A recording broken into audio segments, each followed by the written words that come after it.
तो चलिए फ्रेंड्स, आज के क्लास में आप सबका बहुत बहुत स्वागत करते हैं।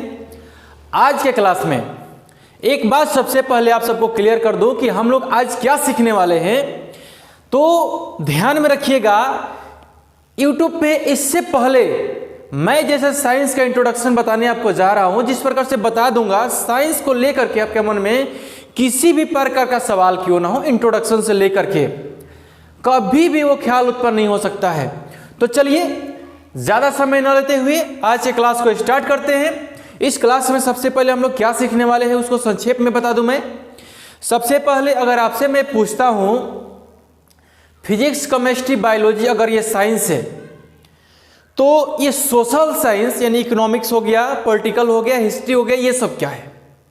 इन सभी चीजों की उत्पत्ति कहां से हुई, फिजिक्स, केमिस्ट्री, बायोलॉजी की उत्पत्ति कहां से हुई और ये मतलब कि कैसे है, क्या है, इन सारी चीजों को हम सीखने वाले हैं। और इनके जनक के बारे में भी चर्चा करेंगे हम लोग, और कौन कैसे कैसे है, क्या क्या है, इन सारी चीजों को सीखेंगे। तो बस आप वीडियो के अंत तक बने रहिए, हर चीज को हम लोग बारीकी से सीखेंगे, ठीक ना। चलिए सबसे पहले हम आपको बता दें, ये साइंस जो शब्द है, साइंस शब्द से ये स्टार्ट करते हैं। तो साइंस शब्द जो है ना, ये साइंसिया से लिया गया है, ठीक ना। साइंस जो शब्द है वो साइंसिया से लिया गया है। ध्यान दीजिएगा, ये साइंस का मतलब विज्ञान होता है, और विज्ञान जहां पे आता है वहां पे ज्ञान की बातें अगर ना हो तो समझिए कि वो अधूरा है। जहां पे विज्ञान की बातें होती हो, अगर वहां पे ज्ञान की बात ना हो तो वो अधूरी है। वो कैसे है, तो चलिए उसको देखते हैं। आप सबसे पहले जान जाइए कि ये जो विज्ञान लिखे हैं, विज्ञान का मतलब क्या होता है, और ये जो ज्ञान लिखे हैं, ज्ञान का मतलब क्या होता है। तो ज्ञान और विज्ञान दोनों में बहुत का अंतर होता है। ध्यान दीजिएगा, मैं बता रहा हूं ज्ञान और विज्ञान दोनों में बहुतों का अंतर है। तो क्या अंतर है, सबसे पहले देखिए। विज्ञान जिसे हम लोग बोलते हैं, विज्ञान का मतलब होता है सत्य का खोज, और ज्ञान का मतलब होता है सत्य का अनुभव। तो सत्य का खोज और सत्य का अनुभव, इन दो मैटर में क्या क्या चीज फंस रहा है। देखिए यहां पे विज्ञान, सत्य की खोज। ये विज्ञान सत्य की खोज कैसे है? मैं आपको अगर बोलूं सत्य की खोज, सत्य का मतलब होता है उसका कुछ न कुछ क्या मिले, और थ्योरी मिले, उसका कुछ न कुछ सबूत मिले कि हाँ ये चीज है। अगर मैं आपसे बोलता हूं कि सबसे पहले बताएंगे आप सब कि ये क्या है, तो आप बोलेंगे जाहिर सी बात मार्कर है। तो क्या मुझे इसके लिए किसी भी प्रकार का सबूत देने की आवश्यकता है? क्या मुझे प्रूव करना पड़ेगा ये मार्कर है? अगर मैं बोलता हूं कि व्हाइट बोर्ड है, तो मुझे इसके लिए किसी भी प्रकार से सबूत देने की आवश्यकता नहीं है कि ये बोर्ड है। तो समझ जाइए कि जिस चीज का अगर सबूत ना देना पड़े, जैसे देखिए बल्ब है, बल्ब एक थ्योरी पे काम करता है, उसका हर चीज बनाया हुआ है, ठीक ना। उसको आप देखते हैं, उसको अनुभव नहीं करते हैं, बल्ब को अनुभव नहीं करते हैं। सबसे पहले आप एक बात बताइए कि आपके अंदर जो ज्ञान है, ज्ञान का कोई सबूत है कि आपके अंदर 15%, 20% या 100% ज्ञान है? क्या आप बता सकते हैं? नहीं बता सकते हैं। बस अनुभव कर सकते हैं कि मेरे अंदर इतना ज्ञान भरा हुआ है। बस ये इन चीजों का अनुभव लगा सकते हैं। लेकिन अगर आपसे पूछे कि बताइए इस डिब्बा में क्या है, तो कहिएगा कि बॉल है, बॉल का डिब्बा है। इसके लिए किसी प्रकार से सबूत देने की आवश्यकता नहीं, पूछा बोलना मतलब देना पड़ेगा। मैं बोलूं कि ये रामलाल है, तो रामलाल के अंदर कितना ज्ञान भरा हुआ है इसका बात का पता नहीं लगा सकते हैं। ओके, तो बस इस मैटर को सीखेंगे कि विज्ञान मतलब सत्य की खोज। जो आपको दिखता हो तो बल्ब दिखता है, पंखा दिखता है, ईटीसी, फोन वगैरह जो भी है। अब मैं एक क्वेश्चन करता हूं। गौतम बुद्ध थे, जिसे लाइट ऑफ एशिया बोला जाता है, राजेंद्र प्रसाद थे, और भी बहुत सारे चाणक्य थे। इन जो भी विद्वान ये हुआ करते थे पहले, ठीक ना, तो इनके ज्ञान के बारे में सिर्फ हम अनुभव करते हैं कि बहुत ही प्रकांड विद्वान हुआ करते थे ये लोग, बहुत ही मतलब बुद्धिमान हुआ करते थे। कोई बताता है कि चाणक्य 100% उनके अंदर ज्ञान भरा हुआ था, स्वामी विवेकानंद थे उनके अंदर 98%, 99%, 100%, ये कुछ नहीं होता है, बस ये अनुभव कर सकते हैं, ये बहुत विद्वान हुआ करते थे वो लोग। लेकिन साइंस एक थ्योरी पे निर्भर है, एक थ्योरी के ऊपर डिपेंड करता है कि वो क्या है। तो देखिए यही विज्ञान और ज्ञान दोनों में अंतर होता है। विज्ञान मतलब सत्य का खोज और ज्ञान मतलब सत्य का अनुभव। सिर्फ आप उसका अनुभव ही कर सकते हैं, पता नहीं लगा सकते हैं। चलिए देखिए आगे देखेंगे। सबसे पहले साइंस को मैंने दो भागों में बांट दिया है। साइंस को दो भागों में बांटने के पीछे मेरी मंशा क्या है, तो मैं सबसे पहले आपको बता दूं कि साइंस को दो भागों में बांटे हुए हैं। एक होता है रियल साइंस जिसे हम लोग बोलते हैं सत्य विज्ञान, एक होता है रियल साइंस जिसे हम लोग बोलते हैं सत्य विज्ञान। एक सेकेंड,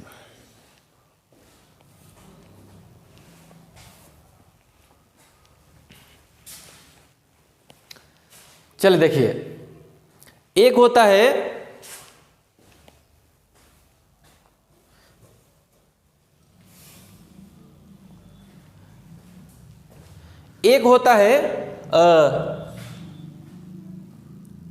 रियल साइंस जिसे हम लोग बोलते हैं सत्य विज्ञान, और एक होता है स्यूडो साइंस जिसे छद्म विज्ञान बोलते हैं। ये छद्म विज्ञान क्या होता है भाई, रियल साइंस क्या होता है, बस इन सारी चीज़ों को सीखेंगे मेरा सारा कॉन्सेप्ट क्लियर हो जाएगा। तो सबसे पहले हम लोग सीखेंगे रियल साइंस को, बाद में बताएंगे आपको स्यूडो साइंस क्या होता है, छद्म विज्ञान क्या होता है। ओके, देखिए यहाँ पे सबसे पहले रियल साइंस यानी कि सत्य। रियल का मतलब होता है सत्य। तो सत्य क्या होता है भाई, एक थ्योरी होता है ना।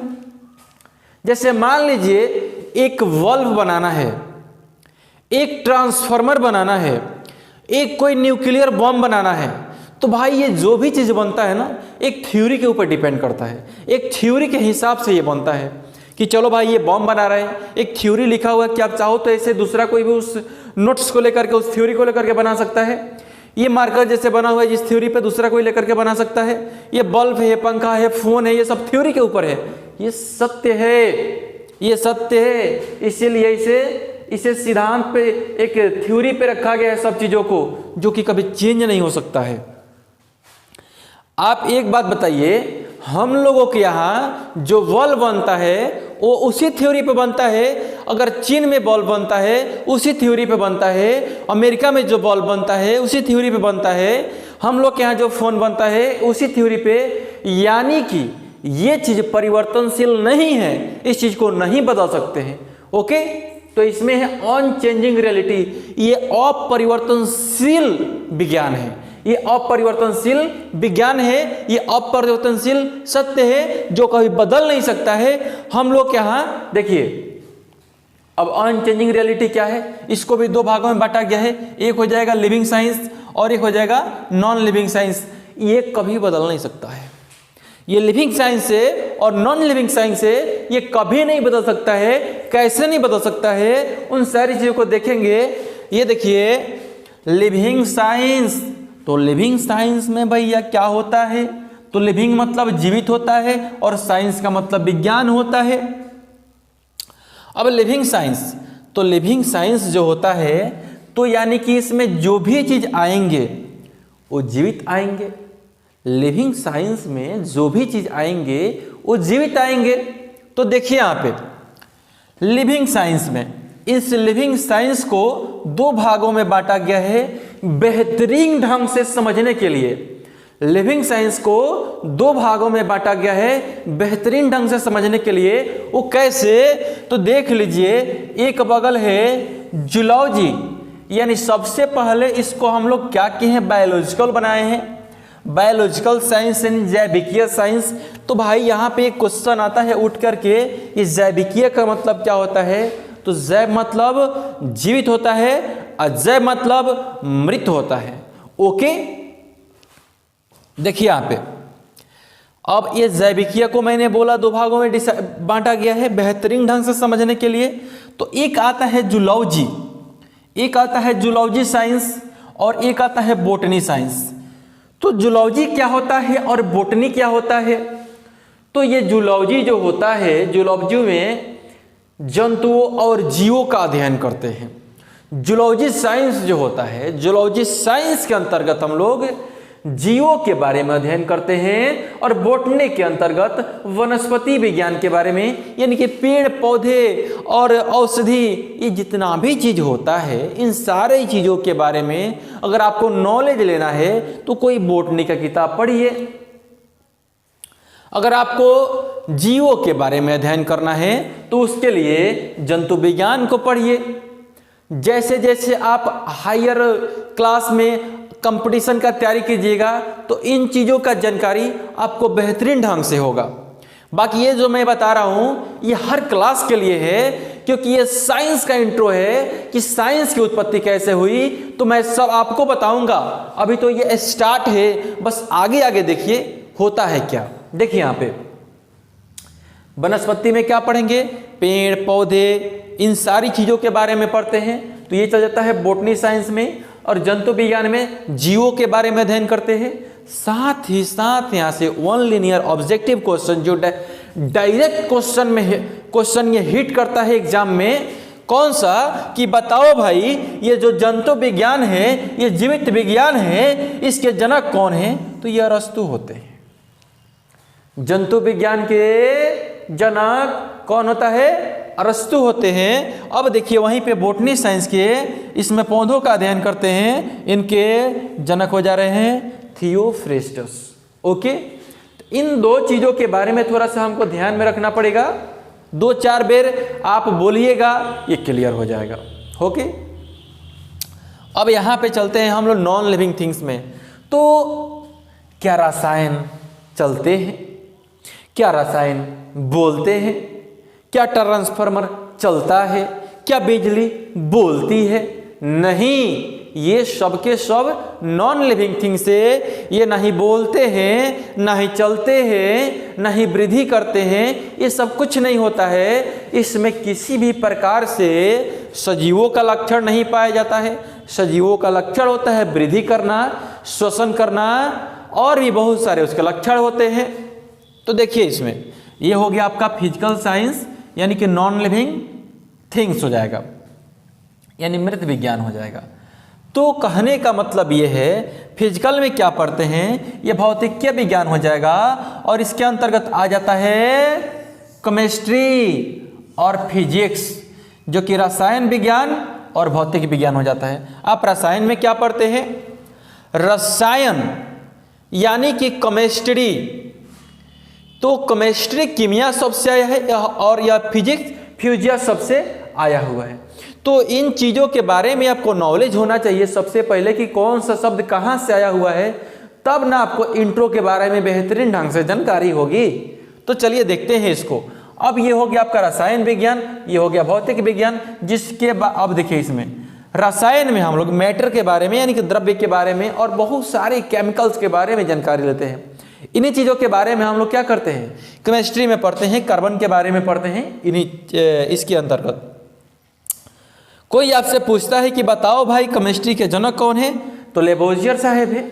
और वहीं पे अगर फिजिक्स का कोई पूछता है कि फिजिक्स में क्या पढ़ते हैं, एनर्जी के बारे में पढ़ते हैं, यानी ऊर्जा के बारे में पढ़ते हैं, और भी बहुत सारे आइटम हैं, और जितने भी पर्यावरण में घटनाएं घटती है वो सब फिजिक्स के बारे में ही हम लोग फिजिक्स में ही क्या करते हैं, उसके बारे में अध्ययन करते हैं। किसी भी मंडल में घटना क्यों न घटता हो, उसके बारे में हम लोग अध्ययन करते हैं फिजिक्स में। और इनके जनक है न्यूटन साहब, इनके जनक है न्यूटन साहब। न्यूटन साहब ने बोला था, फिजिक्स हम लोग पढ़ते हैं तो पता चलता है कि फिजिक्स इतना बड़ा लिख करके चले गए न्यूटन साहब, हम लोग को पढ़ना पड़ता है। लेकिन न्यूटन साहब बोले कि नहीं नहीं, ये तो फिजिक्स का मैंने समुंदर से सिर्फ एक कंकड़ निकाला है, बाकी फिजिक्स तो अभी उसी में है। तो हम लोग को अंदाजा लगाना चाहिए ये सब चीज़ का अभी क्या है, मतलब इसका कोई और छोर नहीं है, बहुत सारा है, लेकिन हम लोग पढ़ेंगे, ठीक ना। आगे अब देखते हैं, ये तो था हम लोग का रियल साइंस। अब यहाँ पे आता है स्यूडो साइंस। तो स्यूडो साइंस के अंतर्गत इसे हम लोग बोलते हैं छद्म विज्ञान, यानी कि फ्रॉडिज्म, यानी कि ये अवधारणा पर है, एक बोला जाए तो सोच पे है, ठीक ना। एक बोला जाए तो सबसे पहले इसके बारे में जानिए, चेंजिंग रियलिटी। चेंजिंग मतलब क्या होता है? परिवर्तनशील, ये परिवर्तित होने वाला है। जैसे हम आपसे अगर एक क्वेश्चन करते हैं, हम लोग इसी के अंतर्गत राजनीतिक विज्ञान को देखते हैं, तो कहीं ना कहीं राजनीतिक में कानून का चर्चा होता है। और कानून, मैं बोलता हूं, क्या भारत का कानून और चाइना का कानून एक ही है? क्या भारत का कानून और अमेरिका का कानून एक ही है? क्या अमेरिका का कानून उत्तर कोरिया का कानून एक ही है? क्या उत्तर कोरिया का कानून श्रीलंका का कानून एक ही है? नहीं भैया, ये संभव ही नहीं है, क्योंकि हर राष्ट्र में रहने वाले लोग अपने यहाँ के कानून को अपने तरीके से डिसाइड करते हैं। क्योंकि ये मैटर रखता है कि वहाँ पे किस प्रकार के लोग रहते हैं, मुझे किस प्रकार का कानून बनाना चाहिए। ओके, तो ये परिवर्तनशील है और ये हमेशा बदलते रहता है। ये कानून अगर इंडिया में रहेगा तो इंडिया के हिसाब से वो काम करता है, और ये कानून अगर चल जाएगा पाकिस्तान में, चल जाएगा यूरोप में, चल जाएगा कहीं और पे, तो वहाँ का कानून में यहाँ के कानून में बहुत अंतर होता है। तो इसीलिए बोला गया है स्यूडो साइंस को कि ये परिवर्तनशील सत्य है। ये कभी एक जगह पे, मतलब एक जगह से दूसरी जगह जाता है तो ये परिवर्तित हो जाता है।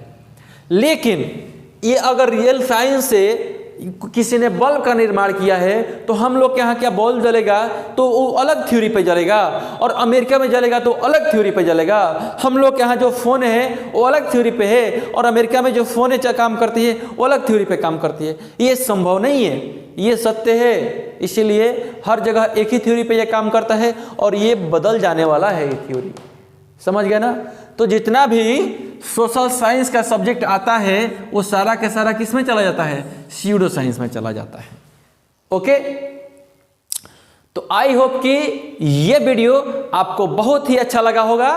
तो आप मेरे चैनल को सब्सक्राइब कीजिए और मेरे चैनल को लाइक कीजिए, और साथ ही साथ इससे आपका कुछ जाता नहीं है, मेरे चैनल को सब्सक्राइब करने के साथ साथ शेयर करना ना भूलें, और साथ साथ बेल आइकन को भी प्रेस कर दें। Thank you. तो चलते हैं और मिलते हैं एक नए वीडियो में, फिर एक नए एनर्जी के साथ। तब तक के लिए दीजिए इजाजत। जय हिंद, जय भारत।